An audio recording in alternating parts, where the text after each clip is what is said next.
Vous écoutez L'Appel du Nature, un balado produit par Virage Sonore et animé par Valérie Lefebvre. Bonne écoute!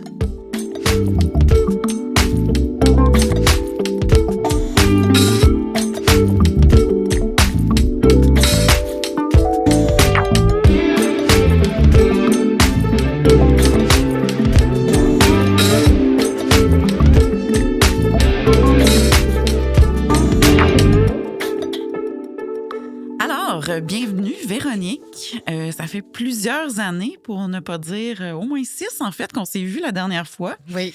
Et puis, il s'est passé beaucoup de choses depuis. Oui, effectivement. Moi, c'est ça. Moi, je relance le podcast. Je me suis dit, je vais aller voir les gens, en fait, ce qui s'est passé dans l'entremise, en fait, entre la fin de la première saison et 2026.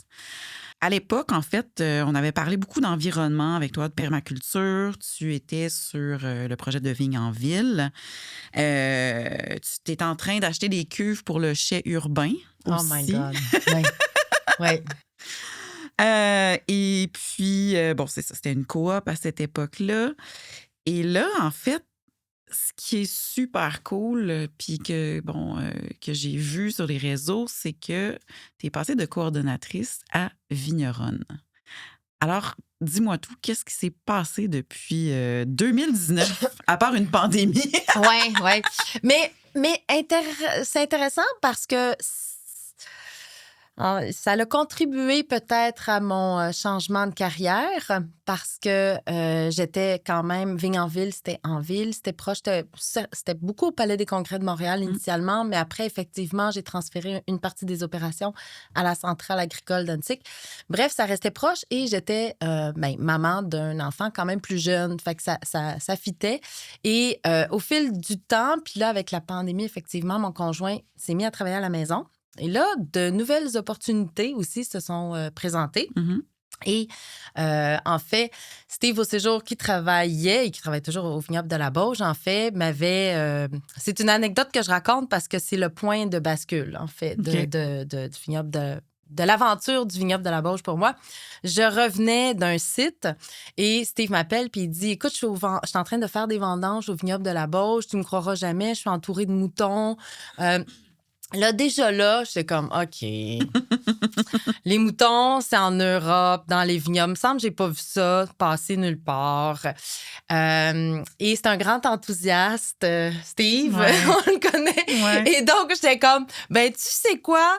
Là, je vire de bord, je prends le pont Jacques-Cartier et je dis, j'y vais. Puis là, il n'en revenait pas parce qu'il disait, t'es pas game. Attends, t'étais littéralement en voiture. Mais j'étais en train de rentrer chez moi, mais mon chum travaillait à la maison. Fait que là, tu sais, de nouvelles, je peux enfin improviser en tant que maman.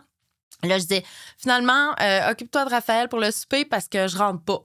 Il est 3h, puis je m'en vais au vignoble de la Bauge. Là, il est comme, OK. Et je sais pas à quelle heure je rentre. Fait que, coudonc. Et là, j'arrive là. Et il y avait un monde fou dans les rangs, une énergie incroyable. Et je rencontre Simon, qui est un être charismatique. Je raconte toujours ça avec les mêmes mots parce que c'est les mêmes mots qui me viennent en bouche. Et là, au retour en voiture, je me rends compte que Vigne en ville, c'est fini. Dans ma tête, dans mon cœur, dans mon corps. Et donc, je réalise ça. J'avais fait mon 5 ans, tu sais, puis je dis souvent, je change de vie aux 5 ans parce que je suis une, on appelle ça aujourd'hui multipotentielle dans le sens que je suis comme bonne dans rien, mais un peu bonne dans tout. Je suis excellente dans rien, mais un peu pas pire dans tout. Et donc, j'aime ça changer. J'aime ça exercer d'autres talents puis développer d'autres talents. Et donc, là, et c'est comme si c'était quelque chose de latent. J'avais l'impression que Vigne en ville, j'avais tout donné, puis que j'étais comme, là, qu'est-ce que je peux amener de plus? En plus, on était déjà rendu à faire une cuvée urbaine. On n'en fera pas 2, on n'en fera pas 3. Tu sais, une fois que l'exploit est fait, qu'est-ce que tu veux faire de plus? Donc, là, c'est imposé un peu un changement de carrière précipité où je me suis dit, j'aimerais peut-être travailler quelques jours, semaines à la campagne et c'était possible à cause que, justement, mon conjoint travaillait de la maison. Et là, la grande discussion avec mes partenaires, parce que Vignonville, c'est pas moi tout seul. Vignonville, c'était porté par le laboratoire sur l'agriculture urbaine. Il y avait la SAQ, mais l'aventure se terminait. Dans le fond, il y avait quand même un gros sponsor attaché à ça et plusieurs autres grands partenaires. Mais moi, j'ai comme une question par rapport à la SAQ, parce que justement, quand on s'était parlé en 2019, on parlait d'une cuvée pour le 100e anniversaire de la SAQ. Oui. Oh mon Dieu. Qui a été fait. Oui. Puis, donc, cette cuvée-là a été faite.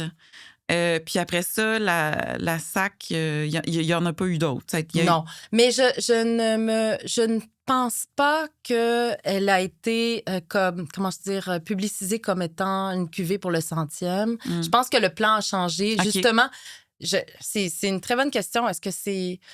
j'ai sorti la dite cuvée, je sais. Après, je me rappelle pas. Je pense que j'étais déjà en train de changer. Ouais. Donc, j'arrive à la Bauge et tout. Puis, au départ, c'est en tant qu'observatrice parce que moi, j'ai fait des petits cours de viticulture pour pouvoir m'occuper des vignes. J'ai fait un cours d'initiation à la vinification, mais clairement, quand tu vois un homme comme Simon travailler dans le chai avec tout ce matériel et tous ces raisins différents, j'ai vite compris que je savais rien. Mm-hmm. Et donc, la deuxième année, j'ai commencé à prendre des cours et j'ai finalement terminé un diplôme en vinification à l'Université de Cornell. Ça aussi, c'est un coup de chance, dans le fond, parce que le programme, généralement, devait se faire sur place. Okay. Et en raison de la pandémie, ils avaient ouvert une cohorte à distance. C'est donc, où, Cornell? Cornell, c'est dans l'État de New York.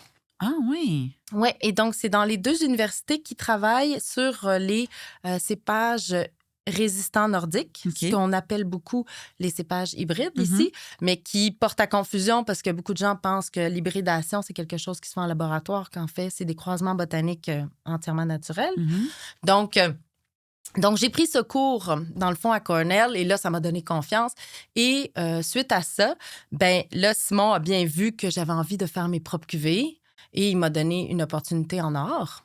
Un jour, je me rappelle, je lui ai, je pense, reposé 3 fois la question « Est-ce que j'ai bien entendu? » Parce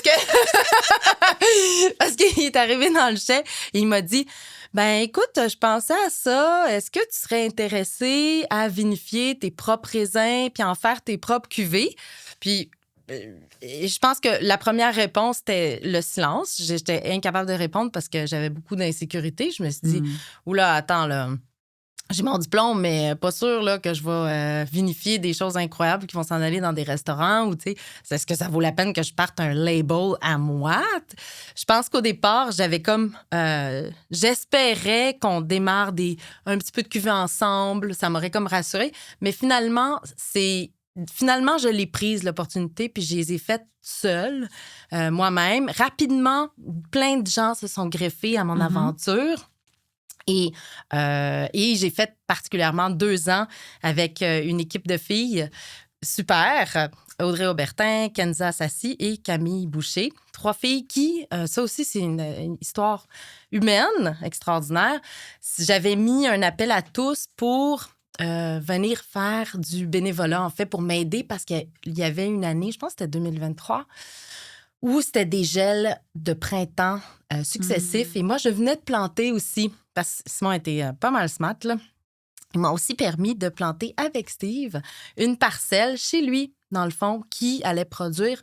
Et là, en fait, c'est intéressant parce qu'elle va produire pour la première fois cette année. 2026. Et, mais dans le deal, c'est là, il va falloir que tu t'en occupes de la parcelle. Et là, on avait des bébés plants qu'on avait plantés la saison d'avant. Et la stratégie au printemps, les jours sont parfois très chauds et les nuits très, très froides. Donc, il fallait que j'enlève les couvertures le jour pour pas qu'il y ait trop de... pour pas que ça débourre, pour pas que ça parte en fou. Il fallait que je les remette le soir avant les gels. Et c'est une job épouvantable. Donc, j'avais fait un appel aux bénévoles et finalement, ces filles-là, Kenza travaillait déjà avec moi à cette époque-là, mais 2 autres se sont ajoutées, puis la chimie a pris entre les filles. Puis là, elles m'ont dit rapidement, mais on peut-tu venir comme tout le temps, souvent? On peut-tu continuer à venir de temps en temps? Fait que j'ai dit, ben oui, pourquoi pas? On s'entend bien, puis c'est le fun. Donc, c'est comme ça qu'on a comme fait 2 ans où elles sont venues 1 à 2 fois par mois, en OK. fait. Oui, Cool. m'aider. Fait que ça, c'était vraiment La précieux. chimie a pris dans l'équipe Oui, pour faire de la chimie dans la bouteille. absolument. Oui. C'est magnifique. Oui. Mais moi, tu parlais, puis j'avais des questions. Par exemple, les couvertes, c'est quelle couverte? Géotextile. OK. Oui, c'est des couvertures assez épaisses. En fait, malheureusement, tu sais, parce que rien n'est idéal dans la vie, malheureusement, dans le fond, c'est quand même des couvertes faites à base de plastique, Mhm. si on veut. Même si parfois c'est du plastique recyclé, tu sais, c'est des membranes synthétiques. Mhm. Donc, d'un point de vue environnemental, c'est un peu questionnable. Toutefois, ben, dans le fond, au vignoble de la Bauge, 75 c'est en cépage résistant nordique qui ne Mhm. nécessite aucune protection. Il y a un petit 25 dans le fond de vinifera. Et il y avait des toiles tu sais, trouées, tu sais, qui ont vécu. Donc, tu sais, au lieu de les jeter, justement, on garde ces toiles-là pour des projets spéciaux. Fait qu'on aura. Parce que c'était une parcelle, en fait, en viticulture de régénération qui se voulait la plus, environnementalement durable. Mhm. Et c'est le cas encore aujourd'hui. Mais des fois, au départ, quand tu as des gels comme ça puis tes bébés sont hauts de même, ben t'as pas le choix d'utiliser ce que tu as à disposition pour les protéger. Donc, comme c'était des bébés plants, c'est quand même ce qu'on Beaucoup appelle plus fragile. c'est ça, des hybrides. Ah oui, mais OK. ça, à l'état bébé dans ça peut être OK. des petits plants vinifera aussi, puis on aurait eu à faire la même chose. OK. C'est que la vigne, même si elle est résistante à moins 30, par exemple, une fois que au printemps, s'il y a eu des élans de chaleur, Mhm. une fois que le bourgeon a débourré, Mhm. dans le fond, le moins 30, c'est valide juste pour l'hiver quand les parties aériennes sont encore fermées, OK. en dormance.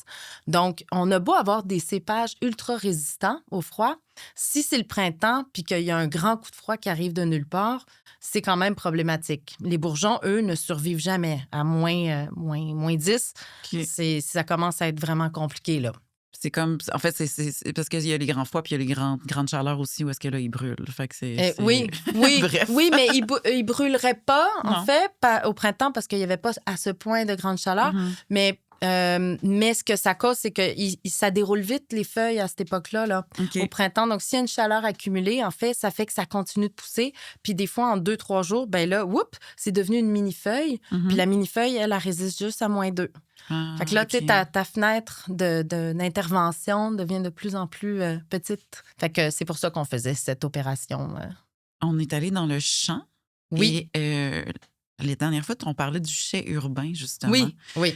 Est-ce que tu es encore en contact avec le Alors, qu'est-ce qui s'est passé avec ce ça? fameux chai a existé, mais c'était un chai unique, dans le sens où moi, j'étais mandatée par la SAQ Mhm. de faire cette fameuse cuvée. Mhm. Donc, on n'avait pas besoin de permis. C'est une exception à la loi. OK. Donc, j'avais un petit chai urbain minuscule, juste pour faire c'était quasiment un garde-robe. Je l'appelais mon garde-robe.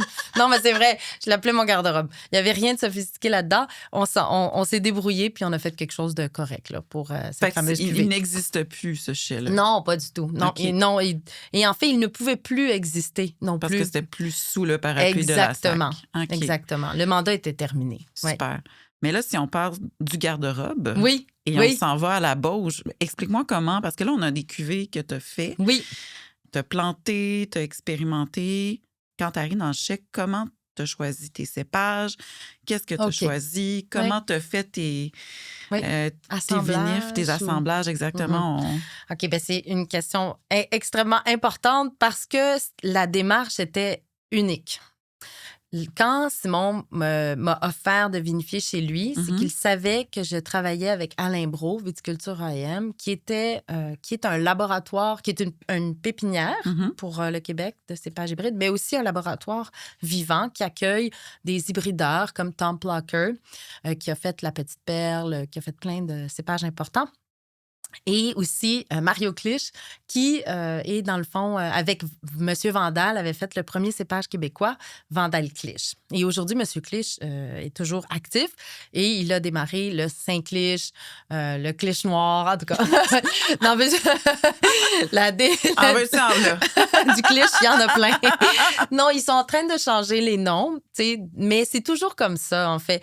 Les premiers cépages, les premiers balbutiements d'un cépage à l'essai, c'est souvent le nom de l'hybrideur. C'est normal. Comme par exemple, justement, ce vin, le Artémis qui est là, le rouge, est fait majoritairement de TP 112. Bon.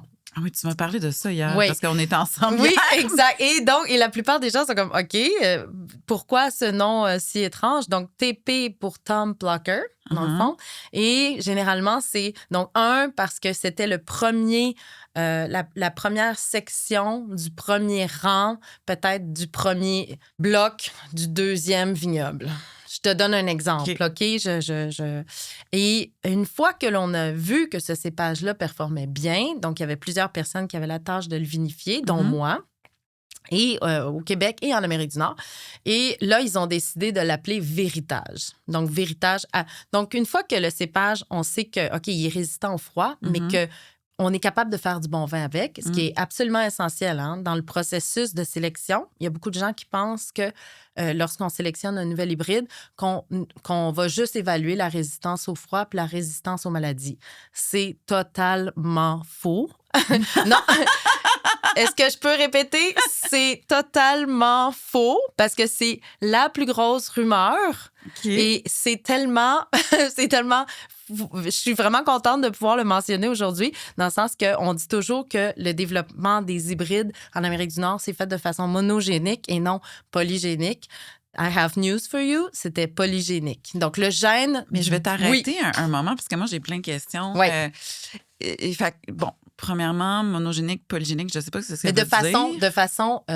De façon naturelle, dans le sens que on va croiser puis on va développer, ça va développer des gènes, OK? Mais qui vont, c'est des critères, en fait. Il y a une génétique, par exemple, plus Riparia, il y a une génétique plus Vinifera, mais on n'entrera pas dans les détails, mais... Ce que ça veut dire mono versus poly, c'est qu'il y a plusieurs critères, dans le fond, qu'on veut développer dans ces nouveaux profils génétiques. Mais tout ça se fait par croisement botanique, tout simplement dans un champ. Et là où la rumeur, c'est que, dans le fond, c'est comme si on avait fait ces cépages-là juste pour leur résistance aux maladies, au froid, tandis que quand on fait, ça, c'est juste la première partie du projet de recherche. Le deuxième, c'est de donner ces cépages-là à plusieurs vinificateurs et demander, est-ce que ça se vinifie facilement? Est-ce que vous avez rencontré des défis, trop de réduction ou trop d'oxydation? Puis, est-ce que ça goûte bon? Puis le test ultime, et c'est là que moi, j'arrive, le test ultime, on arrive-tu à le vendre? Est-ce que les gens ils ont envie de boire ça? C'est tellement riche comme expérience parce que, tu sais, il y a plusieurs façons de faire le vin, évidemment, mais ça, il y a vraiment un côté expérimental. Oui. Puis moi, je reviens à 6 ans, là, mais tu me parlais que toi, ce qui te fascinait, c'était l'innovation, la créativité. Complètement. Ça et reste ça. Oui. T'es comme, ça reste l'innovation de la créativité, mais là, il y a une portion plus recherche, expérimentation scientifique un peu. Oui. Ben, ça reste scientifique, mais parle-moi de ta cuvée Artémis. On a comme un peu d'effet d'où est-ce que ça vient, ce cépage. Oui. Le nouveau nom qui a été donné, Véritage, c'est un clin d'œil au croisement Méritage, pas au croisement, à l'assemblage Méritage dans la région de Bordeaux, qui est Cabernet Franc et Merlot. Donc, pourquoi ils ont appelé ça comme ça? Parce que ce serait le premier rouge à avoir une certaine trame tannique, en fait. Il y en a peut-être d'autres que je connais moins. Moi, j'ai travaillé plus sur, par exemple, le Crimson Pearl avec Tom Plucker. D'ailleurs, le Supernova est fait à 100% de Crimson Pearl. Et le Crimson Pearl, on espérait, c'est ça, dans le fond, avoir un peu de tanin dans la peau. Finalement, c'est super, ça donne des super beaux arômes, mais pas tant que ça. Tandis que le TP1-12, c'est vraiment des raisins plus petits, donc beaucoup, beaucoup de peau. Et ce que ça fait quand le ratio peau et pulpe est comme ça, en fait, c'est que justement, on a plus de matière, dans le fond, avec plus de tanin. Un autre aussi que Tom Plucker a développé, c'est le Petite Perle. Lui aussi, en fait, étant donné que les raisins sont plus petits, tu as une surface de contact plus importante avec la peau, donc, en théorie, plus de tanins.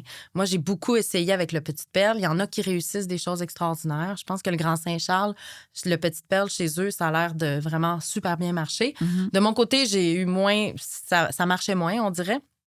Mais j'ai eu des super belles surprises avec le TP1112 qui c'est ça, il y en a encore très peu, mettons. J'aimerais en avoir plus. Oui.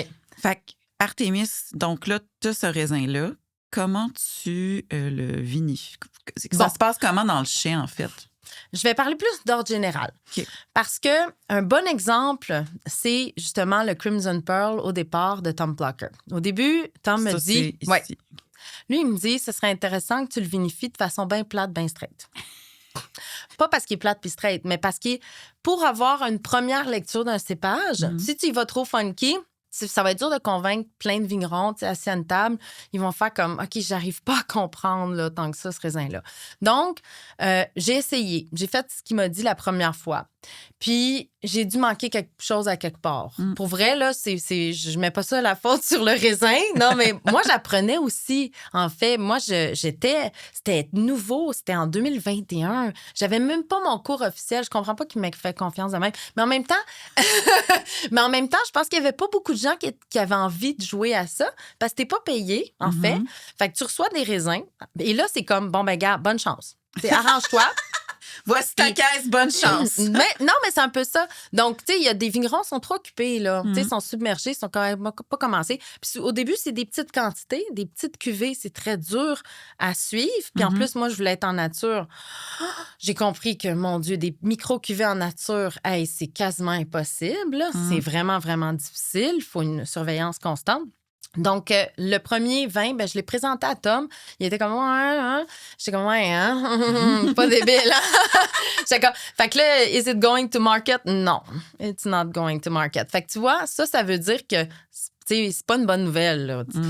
Deuxième année, je fais un pressurage direct et je l'embouteille un peu vite. En fait, parce que je suis insécure, j'ai peur que ça vire mal.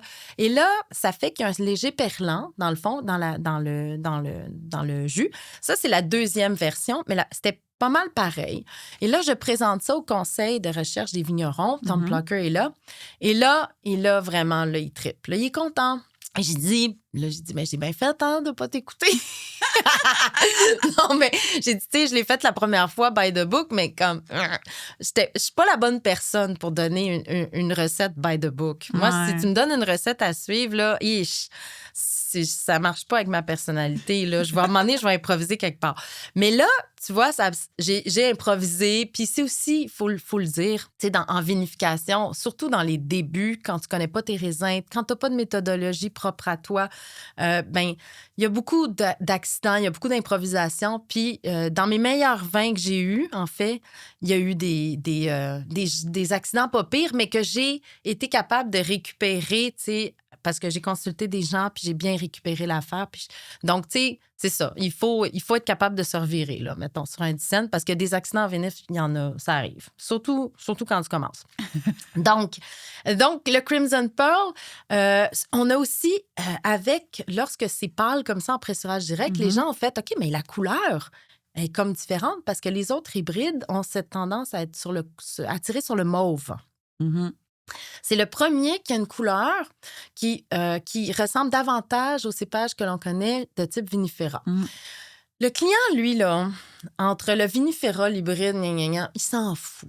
Ce qu'il veut, c'est que ce soit bon, que ce soit beau, d'être un peu en terrain connu. Ils n'ont pas toujours envie de partir à l'aventure avec un vin. Surtout que les vins du Québec ne sont pas donnés. Ils ne sont pas chers, mais ils ne sont pas donnés. Donc, c'est un net avantage pour le Crimson Pearl, je trouve, d'avoir une couleur aussi extraordinaire. Écoute, dans les photoshoots, tout le monde m'en demande. Ils sont comme, je peux-tu avoir un peu de Crimson Pearl pour mettre dans mes photos, là, t'sais? Parce que c'est clair que l'autre, les rouges que l'on fait en vrai rouge, c'est tellement teinturier que tu vois pas la lumière à travers. Ouais. Fait que, tu sais, bref. Donc, et là, on pourrait dire, ouais, mais là, tu sais, la couleur du vin, là, ben moi, ça m'importe. Je sais pas, moi, là, ça m'importe vraiment beaucoup. Quand je bois du vin, ça joue. Tu sais, je trouve une couleur dorée, un jaune éclatant. Là.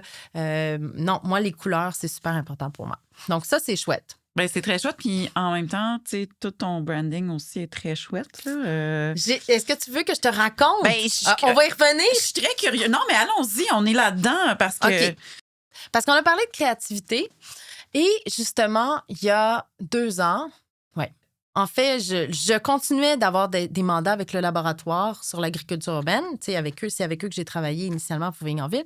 Et quand je suis partie à la Beauce, j'ai quand même gardé une super belle relation avec eux. D'ailleurs, je les remercie. Ils ont préservé Vigne-en-Ville. Ils ont continué à l'opérationnaliser quand moi, j'avais d'autres chats à fouetter. Moi, te le dire, là. Fait qu'il y a encore des vignes sur les toits. Absolument, absolument. Moi, j'étais comme, bon, ben, gars, moi, j'ai fini ma mission ici. J'ai envie d'aller ailleurs. Eux, en fait, ben, nous, on a envie de continuer d'opérer ce projet-là. On y voit du potentiel. Puis ils ont très bien fait, puisqu'aujourd'hui, je retourne avec Vigne-en-Ville en partie. Mais pour le branding, les vins commençaient à être prêts. Puis là, il fallait faire des étiquettes. Et là, je me disais... Mon Dieu, ça va être quoi le thème? Ça va être quoi mon image? Puis là, j'étais à 2 doigts d'y aller pour quelque chose d'extrêmement sobre, de générique, parce que je me suis dit, le problème, c'est que j'avais déjà fait des cuvées d'essais avec des étiquettes d'essais, ben, tu sais, pour présenter pour les projets de recherche. Puis écoute, 1 an après, je regardais ces étiquettes-là, puis j'étais comme... qu'est-ce que c'est ça? Fait que j'avais peur. Non, mais tu sais, quand on évolue dans la vie, puis tu sais, après, moi j'ai toujours ça. Tu sais, quand je me replonge 5 ans après, je suis comme, tu sais. Tu vois l'évolution, puis en même temps, tu sais, t'es une personne pétillante, puis tu sais, ça va probablement pas plus avec ta personnalité, ce que je vois là. Oui. Donc là, j'arrive à C2 Montréal pour représenter le laboratoire sur l'agriculture urbaine pour parler, en fait, d'innovation en agriculture. Mais il y a un atelier sur les creative struggles et comment les débloquer. Puis c'est genre 30 minutes, une affaire de même. Puis là, je suis comme, OK, genre, j'ai fait mon affaire avec le laboratoire. Là, je vais essayer d'aller voir cette fameuse... genre conférence avec des panélistes et tout. Puis là, ils donnent des trucs pour débloquer des creative struggles. Puis il y a un gars qui dit, moi, je suis capable de débloquer un creative struggle. Comment qu'on dit? Le mot en français. La page blanche de la créativité. Le syndrome. Oui. Un peu mon Dieu, pas une struggle. En tout cas, une lutte créative, mais comment dire, une indécision créative. Comment arriver à trancher dans ça? Et lui dit qu'avec 15 minutes, il est capable de m'arranger ça. Là. Moi, je dis...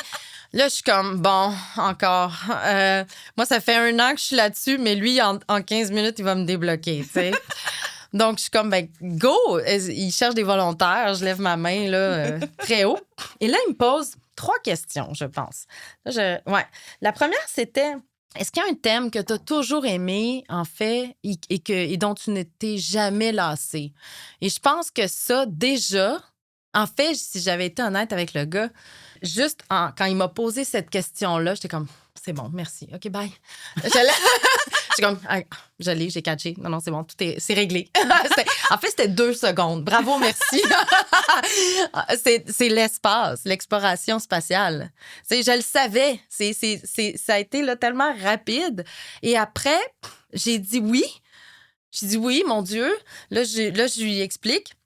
Et il dit, et qu'est-ce qui te fascine tant de ça? J'ai dit, mais c'est parce que à la base, je suis quand même une personne un peu anxieuse et c'est quelque chose qui m'aide à retrouver ma place dans l'univers, une place qui me rend humble et que ça m'enlève. Je me dis, ben, tu sais, devant l'immensité de l'univers, je suis quoi, moi, dans le fond? Je suis rien, on s'en fout, tu sais. Donc, si on s'en fout, je fais ce que je veux. Non, mais moi, c'est libérateur. Pour moi, là, c'est tellement libérateur. Tu sais, c'est comme, il n'y a personne qui te regarde, là. Tu sais, c'est comme, c'est immense, là. Fait que fais donc l'idée la plus folle que tu as dans ta tête, puis genre, tu sais, ça va rien changer anyways. Donc là, Je suis partie de ce point-là. Et je suis rentrée tout de suite. Il y avait un lunch, du réseautage. Je fais non. Là, je veux protéger ma vision. Et donc là, je me suis tout de suite mise à écrire, à contacter mes partenaires, leur partager. Mais regarde, ça va être ça, c'est décidé. Puis là, on a commencé et mon conjoint, qui est bon quand même en visuel, design, m'a fait quelques sketchs et a contribué à certains concepts. C'est des phénomènes spatiaux où des moments de l'histoire, comme Mare Tranquillitatis, ça réfère à la mer de la tranquillité, l'endroit où l'homme a posé pied sur la Lune pour la première fois. Artemis, ben, c'est le clin d'œil à justement... Ça, c'est fou parce qu'on devait se voir justement pour le lancement de la fusée, puis finalement, le lancement a été décalé. Mais moi, c'est un lancement de cette mission-là que j'attends depuis que je suis née, parce que j'ai manqué la première fois qu'ils sont allés sur la Lune. Et je l'ai vu après, mais je n'étais pas née à cette époque-là. Donc, je me suis dit, ben, moi, la prochaine shot, je veux vivre ça à la télé. Puis j'ai envie de vivre ça avec du monde. Je ne veux pas voir ça toute seule. Ça va être trop triste. Donc c'est vraiment ça. Et ma chienne aussi, les gens pensent que mon chien s'appelle Artemis parce que, bon, c'était... Mais non, c'était tout...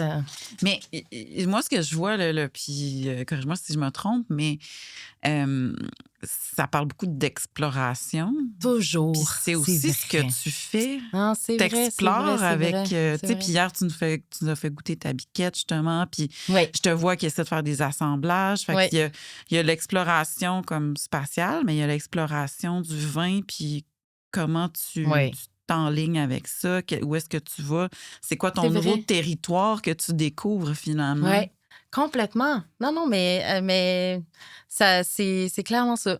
Oui, puis c'est là vraiment pour l'occasion, parce que si j'étais en France, je pense pas que je verrais ça comme de l'exploration. Parce que la France, quand tu vinifies dans une région, tu as beaucoup de pression. Tu as des raisins qui sont déjà connus. Fait que les gens te disent « Ouais, mais là, ton chenin, il roche. » là, tu sais. Tandis que moi, la Crescent, 99% des gens qui découvrent la Crescent sont comme « Wow, c'est intéressant. » Parce qu'ils n'ont jamais goûté à rien qui ressemble à ça. Fait qu'à quelque part, ça aussi, ça aide à rester... à être dans l'exploration, dans le fond, parce qu'on peut faire... on n'a pas de cahier de charge très strict, là. Non, c'est ça, donc ça c'est cool. l'avantage, oui. Mais fait que j'aimerais ça que tu nous parles un peu de toutes tes cuvées que tu nous as apportées, vu que, puis bon, pour les gens qui sont juste à l'audio, vous pouvez aller voir la vidéo aussi. Donc, tu nous as apporté 5 bouteilles. Alors, tu peux... Parfait, super. Donc, Supernova, Crimson Pearl, pressurage direct. Des fois, j'ajoute un petit peu... Oui? C'est laquelle? C'est la première, okay, oui. On commence par là, effectivement. Donc, il y a un léger perlant. Donc, c'est pour ça que j'ai appelé ça aussi Supernova. C'est faible en alcool. Moi, la plupart de mes cuvées sont faibles en alcool. Bien, quand je dis faible, c'est autour de 10 % parce que j'essaye, je pousse pas les maturités. J'aime ça quand ça reste vif. Et aussi, j'ai la chance immense, c'est vrai, d'avoir des cépages qui sont pas acides. Ce qui est comme ça change tout, en fait. Ça change tout parce que généralement, au Québec, on pousse le plus possible les maturités pour réduire l'acidité. Moi, dans le fond, le Crimson Pearl, il n'y a pas d'acidité. Il est très, très, très balancé. Donc, je voulais justement garder, étant donné que je voulais faire une bulle, je l'ai pris légèrement en sous-maturité pour garder la vivacité et les petits fruits. Ensuite, Mare Tranquillitatis, c'est de la Crescent. Donc ça a commencé avec un accident. Cette cuvée-là, non, mais c'est important. J'aime ça parler de mes accidents parce qu'on parle juste des succès, puis à un moment donné, c'est gossant. À chaque fois que tu dis accident, je pense à la tarte tatin, tu sais, que ça aussi, c'est un accident. Oui. Il y a plein de choses qui sont d'invention. Complètement. Le Porto, tu sais, oui, complètement. Donc, ça a commencé avec une La Crescent que je voulais faire je voulais deux La Crescent, une en macération puis une en pressurage direct pour justement essayer 2 versions. Et celle en macération sur peau, ben c'était la première fois que je faisais une macération sur peau avec La Crescent. Fait que j'ai dû la laisser, je sais pas moi, 9 jours. Hey, mais 9 jours, là. C'est quand j'ai goûté, j'ai fait, oh mon Dieu, qu'est-ce que j'ai fait? Il y avait des tanins, là. Là, ça commençait à être comme prononcé. Donc, ce que j'ai fait, dans le fond, c'est que j'ai réassemblé par la suite un peu de pressurage direct et ça l'a donné finalement un vin orange qui est, à mon sens, parfaitement équilibré, puis qui va de l'apéro, dans le fond, jusqu'au dessert, quasiment, parce que la Crescent a ce petit côté sucre d'orge, en fait, mais il est entièrement sec, mais comme on l'a goûté hier avec un vin de Pinard et Fille, avec le dessert, un rouge perlant, il y avait une belle acidité, mais le côté sucre d'orge un peu de ce type, de ces cépages-là, nordiques, fait que c'est facile de les amener jusqu'au dessert. Mais la Crescent, c'est particulièrement vrai. Donc, celui-là, c'était chouette. Nebula, c'est en fait un assemblage, c'est un field blend de raisins blancs et de raisins rouges. Okay. Donc, c'est la grande question philosophique. Est-ce un orange? Est-ce un rosé? Est-ce un... comme whatever. On n'a pas besoin. Bon? Ah! Là est la question importante. Et celui-là, dans le fond, ce qui est magique des field blends que j'ai appris, je l'avais entendu beaucoup par des vignerons d'Alsace qui font de la complantation, planter plusieurs cépages différents dans un champ. Là, je l'ai expérimenté dans le champ d'Alain Brault. Il était comme, bon, là, il y a un petit peu de ci, il y a un petit peu de ça, il y a un petit peu de ci. Puis là, j'étais comme, c'est comme... Comment je vais faire une cuvée avec ça? Non, mais c'est pour... Mes vins, tu sais, tu demandais qu'est-ce qui guidait mes décisions, mais je te dirais que j'ai beaucoup fait de limonade avec, pas des citrons, mais avec des puzzles incomplets, là, tu sais. Fait que j'étais comme, oh mon Dieu, comment je vais faire? Et la magie a opéré. Mais ça, c'est quelque chose que j'avais appris avec une cuvée urbaine que j'avais faite avec la SAQ, mais aussi le Jardin botanique de Montréal, qui avait 32 raisins dans leur champ, tu sais, dans le volet expérimental, les vignes. Et ça aussi, je m'étais dit, hey, mais voyons donc, qu'est-ce que ça va goûter? Aucune idée. Et c'était la meilleure batch. C'était vraiment, là, top. Et encore une fois, tu sais, au départ, pendant les vinifs, mais pendant les vinifs, j'ai compris que, tu sais, ce genre de blend-là, c'est compliqué. On dirait que c'est comme ils essayent. Puis pendant les fermentations, il faut qu'ils co-fermentent pour que la magie opère ensemble. Puis après ça bougeait. Et on l'a sorti après 18 mois, là, finalement. On l'a laissé vraiment tranquille. Puis à un moment donné, boum, il s'est placé, on l'a mis en fût. Et là, wow! Et la magie a vraiment opéré. Fait que ça, c'est une cuvée super le fun. Constellation, c'est aussi hey, c'est fou, hein? Oh mon Dieu. OK. Non. C'est un autre accident. Mais ça m'a appris tellement de choses et ça l'a maintenant... c'est maintenant mon style, je pense. Le chapeau était mal mis pendant l'hiver. Donc, il y a eu un contact. Ouais. Puis c'était une cuve comment? En inox. OK. Avec un chapeau flottant qui était supposé être étanche. Mais avec les changements de température, tu sais, c'est pour ça, là, les premières années en vinif, là, wow! Tu sais, on apprend, là, à vitesse grand V et il faut toujours être capable de se revirer, tu sais, sur un design. Fait que là, on goûte à un moment donné dans le chai et là, on est comme, oh! Non, mais il y a eu un moment, ça goûtait... Moi, j'étais comme, non, mais moi, je l'aime, mais ça goûtait le saké. Non, mais genre, c'était là une oxydation, mais tellement insane que j'étais comme, OK, mais je pense que c'est ça. Là, faut comme reprogrammer notre cerveau. C'est un genre de saké spécial, là, tu sais. Mais c'est pas supposé, là, goûter ça, tu sais, du vin. Mais on s'est dit, écoute, on va. Et là, on a remis en suspension des lits. Et là, encore une fois, il y a une certaine magie qui a opéré. C'est comme si les lits qui étaient réductrices ont mangé une partie peut-être de l'oxydation qui était extrême. Et quand j'y ai regoûté un mois après, je me suis dit, attends, là, c'était fabuleux comme moment. Ça goûtait quasiment un vin oxydatif du Jura. Et là, j'étais comme, wow! Mais moi, je veux juste faire ça dans la vie. Je veux juste oublier des cuves. Moi, ça va être ça, mon brand. Je le gonfle sommairement. On va y aller, Non, mais je me suis dit, wow! Et là, j'ai appris, en fait, ça, c'est à base d'Itasca. J'ai appris que certains cépages toléraient très bien l'oxydation. L'Itasca en est un. Vraiment. Et donc, j'ai voulu reproduire même après, parce que j'ai trop aimé ce type de vin-là. Je veux juste arrêter parce que j'ai une question. L'oxydation se produit parce qu'il y a de l'air qui passe? En fait, l'oxydation, il y a 2 types d'oxydation. Il y a des oxydations que quand, mettons, on fait un transfert de cuve puis que là, il voit trop d'oxygène d'un coup, ça casse le vin. Ça, OK. c'est une oxydation le fruit disparaît. Là, il peut y avoir plein d'instabilités qui s'installent, là. Justement, la pinote qui... Tu sais, plein de problèmes. Là, c'est comme si c'est un peu une oxydation qui ressemble à celle qui a lieu dans un foudre ou dans un fût. C'est progressif et c'est très, très lent. Puis en plus, l'Itasca, j'ai eu la chance qu'il y a un genre de petit voile qui s'est formé autour. Mais ça, c'est bon puis c'est pas bon. Parce que des fois, le voile, il vire pas bien, là. Puis ça, c'est terrible. Mais là, on a été chanceux et tout s'est bien passé. Donc, c'est ça, c'est une micro-oxydation.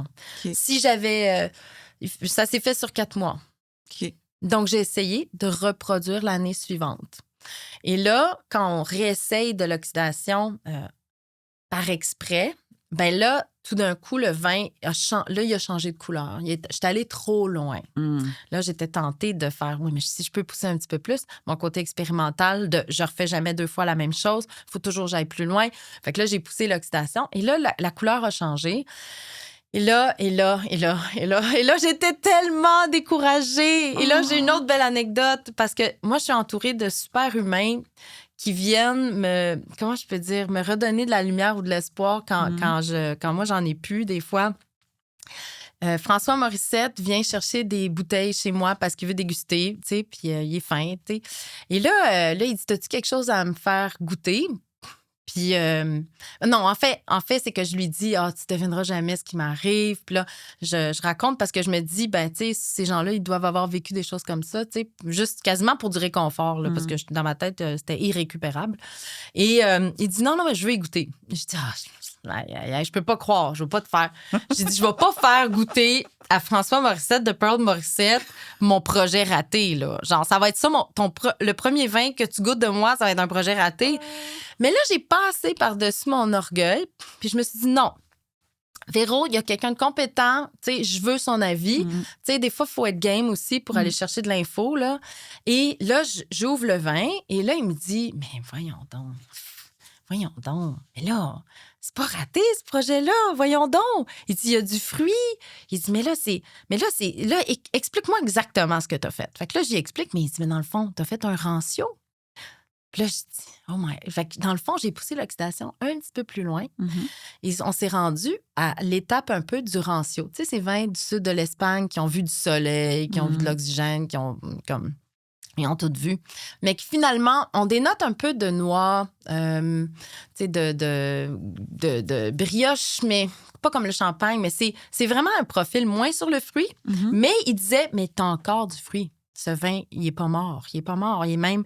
Tu sais, lui, il voyait un grand potentiel et il m'a donné des pistes comment l'agencer. Et alors, là, je suis sortie de là en me disant, wow, OK. Et imagine-toi donc que Sabayon en a commandé. Le restaurant étoilé Michelin a commandé ce vin. Donc, merci François Morissette. Parce que là, vraiment, c'est comme si, tu sais, ça se peut-tu qu'un peu d'envie de penser que ton vin, il est plus bon parce que t'as pas l'expérience, je le dis, tu sais, ou tu sais, tu connais pas tous les vins du monde comme ça, tu connais pas les subtilités. Là, tu as quelqu'un qui est super calé aussi en accord vin et mets, mais qui a une bonne culture du vin at large, puis qui est capable de dire non, c'est pas tel type de vin, c'est tel type de vin. Fait qu'est-ce que tu as changé le nom pour la 2? Non, c'est le même nom? C'est le même nom parce que c'est juste un niveau d'oxydation différent. Okay. Et en fait, ben, ça va être... les pairings vont être effectivement différents, mais je suis contente parce que Marie-Josée, dans le fond, quand je l'ai rencontrée chez Sabayon, elle aussi, c'est quelqu'un de compétent. Fait qu'elle est comme...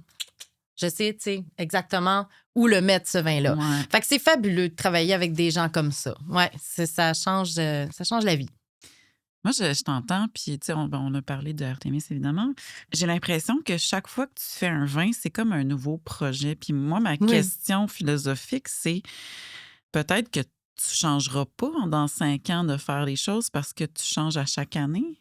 Moi, c'est ce que je pense qui est en train de m'arriver. En fait, là, j'arrive à un point où, pour la première fois en 5 ans, j'ai l'impression que je viens juste de commencer. Dans ma tête, justement, là, je présente ces vins-là, puis là, j'espère arriver à une étape où encore être ouverte aux accidents, parce que je pense que ça va toujours rester, tu sais, je vais jamais vouloir tout contrôler. Puis ça, c'est quelque chose aussi que dans le chai, les gens qui viennent m'aider me disent, c'est fou, tu prends pas beaucoup de notes sur tes recettes, là, si on veut, qu'est-ce que tu as fait exactement. Je le fais pour la RACJ, dans le fond, je décris les cuvées. Mais après, je me dis, ouais, mais moi, j'ai pas envie. Moi, j'aurai jamais mon vignoble. Donc, j'aurai jamais du Gamay, du Cabernet, mettons, tu sais, mon Crimson, mon Frontenac, avec des. Fait que je peux pas. Je développerai jamais cette expertise-là de bien connaître mon raisin, mon terroir et d'essayer d'amener ça au plus haut, comme un vigneron classique le fait. Moi, je suis en mode un peu flying winemaking, là. Puis je le cache pas, j'adore. C'est ça mon but dans la vie, là. Dans le fond, non, mais c'est vraiment ça mon but dans la vie. Mais tu sais, là, je suis à la Bauge, je vais continuer à la Bauge, une portion, mais Simon est bien au courant que je rêverais de collaborer avec quelqu'un en Sicile, je rêverais de collaborer avec quelqu'un, tu sais, ailleurs. Donc, je pense que oui, je vais rester dans cette dynamique de toujours être, de me dire, waouh! Ah oui, puis les gens qui me demandent aussi, est-ce que tu as une idée de tes protocoles de vinif d'avance? À chaque fois, je suis comme, jamais de la vie. Parce que pour moi, j'attends de voir le raisin, j'attends de le goûter, j'attends de voir, tu sais, je sais pas, tant que je sais pas la cagette entre les mains, j'ai aucune idée de ce que je vais faire. Moi, c'est à ce point-là, puis je ne veux pas essayer de le savoir d'avance. Parce que j'aurais peur de, si, mettons, je me mets une formule d'avance, j'aurais peur de l'appliquer et d'oublier qu'il y a du vivant, tu sais, qui est comme... Puis, tu sais, c'est pourquoi j'appliquerais la même recette d'année en année quand les saisons sont totalement différentes, quand je vais avoir des raisins totalement différents. Fait que c'est pour ça. Fait que oui, ma démarche est probablement pas unique, là, pour vrai. Mais j'ai la chance, ou la malchance, certains diront, de jamais avoir les mêmes raisins. Non, mais c'est parce que ça peut être gossant. Si t'aimes pas l'incertitude, faut pas faire ce que je fais. Mais je pense que t'aimes ça. Je pense que j'aime ça. Fait que t'as combien de cuvées en ce moment? En ce moment, mais il en manque une, Neptunus, que j'ai pas trouvée. Là. Elle est au vignoble, puis je l'avais pas à Montréal. En ce moment, puis il y a Cometa aussi qu'on vient de faire, que tu as goûté hier. En fait, il y en a 8, mais pas en stock. En ce moment, il faut que je fasse des nouvelles mises en bouteille. J'ai comme 8, mais il me reste peut-être... Regarde, le Supernova, en fait, il en reste juste à 20 mon lapin. Donc, les gens, parce que ce vin a gagné un prix, 50's Best of Canadian Wine. Félicitations. Donc, oui. Bon, tu sais, c'est ça. Comment je peux dire? Ça se prend, mais, tu sais, il faut... je sais pas comment réagir. Je sais pas comment penser de... J'ai aucune idée. On dirait que je sais même pas comment ça fonctionne, ces concours-là. On dit merci, puis on apprécie, tu sais. Oui, ça doit être ça. Ça doit être ça. Fait que, donc, lui... Oui, c'est ça, il en reste juste à 20 mon lapin. Fait que ça... mais je vais essayer d'en refaire. Il sera évidemment pas exactement pareil, parce que... Et Nebula aussi, je vais en refaire. Mare Tranquillitatis, ça va prendre un petit temps, là, parce que là, je vais... ça va prendre un petit peu. J'aurai pas de la Crescent bientôt. Puis, Itasca, ça, je sais pas si je vais être capable d'en refaire parce que l'Itasca, c'est ça, on a vraiment un petit rang à la bauche, fait qu'on va espérer qu'il soit bien productif cette année. Puis le TP112, s'il y a des gens qui en ont chez eux puis qui savent pas quoi faire, des vignerons, je serais vraiment intéressée à vous l'acheter. Et ça, c'est mon grand coup de cœur en rouge. Puis malheureusement, il y en a vraiment pas beaucoup. Fait que, ça mérite de le mentionner. J'ai 2 questions pour toi. Est-ce que tu me dis que tu revenais avec le projet Vigne en Ville? Oui, c'est vrai. Brièvement, qu'est-ce qui va se passer? Oui. Donc, en fait, je conserve la parcelle à la Bauge. Je vais continuer, dans le fond... je vais continuer mon travail aussi de recherche avec la parcelle en viticulture de régénération. Mais le vignoble est maintenant certifié et numéro 1 au Canada, je tiens à le mentionner. Donc ça, c'est super cool. Mais maintenant, ce qui se passe, c'est que l'été dernier, j'ai eu un beau contrat au Campus 1000, puis c'était un vignoble urbain qu'on a installé au sol et qui est accessible à tous les citoyens. Et ça me manquait, je pense, dans la version précédente de Vigne en Ville. Et ce que ça change, ça fait que là, les citoyens, on leur donne rendez-vous pour des ateliers et ils viennent. Ah, c'est bien cool. Ça. Oui, ils arrivent avec leur vélo, leurs enfants, leur sac à dos, leur pique-nique. Et là, j'ai eu un grand moment de... Parce que dans le domaine du vin, on est très seuls. On pense qu'on est une gang de vignerons, mais on travaille tous indépendamment. On est tous un peu jammés dans nos affaires. On se visite pas souvent non plus. Fait que là, tout d'un coup, je me suis rendu compte... on en parlait aussi, le 2026 sera l'année de la communauté. Exactement. Hein? Non, mais... Ça va se passer, là. Puis moi, j'ai eu ce flash-là l'été dernier quand j'ai vu tous ces gens-là arriver un peu de nulle part, pour s'instruire sur la vigne. Puis je me suis dit, OK, c'est là que j'ai fait... Là, je pense que on va développer Vigne en ville avec ce mindset-là et organiser des corvées urbaines de vendange pour les vignes de ruelles. Ouais. Il y a plein en 2022, si ma mémoire est bonne, à valider. J'ai distribué 1000 pieds de vigne avec l'arrondissement de Rosemont au marché Jean Talon. Ah oui, je me rappelle. À des citoyens qui avaient envie de planter ça dans leur ruelle ou dans leur cour. Et là, il y a beaucoup de gens qui nous contactent et qui disent, ben là, qu'est-ce qu'on fait? On a des beaux raisins, on veut vinifier collectivement. Personne n'a envie de faire ça tout seul. Étonnamment, très, très peu de gens. La plupart sont comme, y a-t-il un endroit où on peut aller? Et là, ça, on travaille là-dessus. Sur y a-t-il un endroit où on peut aller, où on pourrait tous vinifier ensemble? En ce moment, à Montréal, en Ontario, il y a plein d'endroits. Des chais collectifs, il n'y a pas ça à Montréal. Donc, ce serait le fun.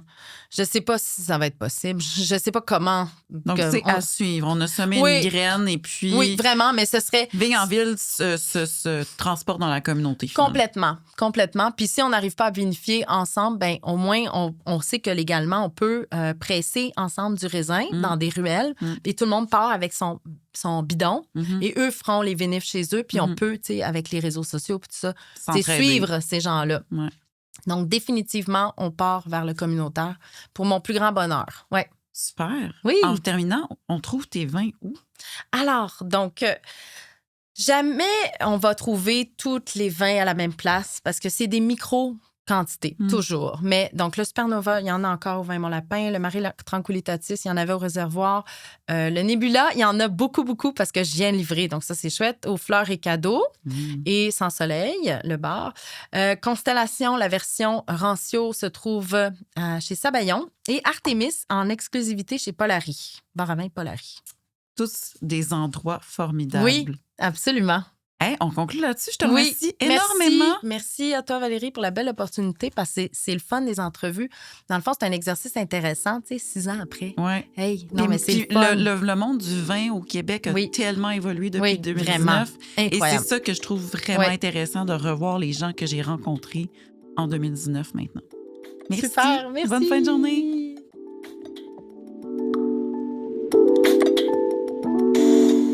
Si tu souhaites nous soutenir et avoir accès aux épisodes de l'Appel du Nature 6 semaines d'avance, en plus d'avoir du contenu exclusif, je t'invite à t'abonner à notre plateforme Patreon dès maintenant. Appel du Nature sans espace. À bientôt!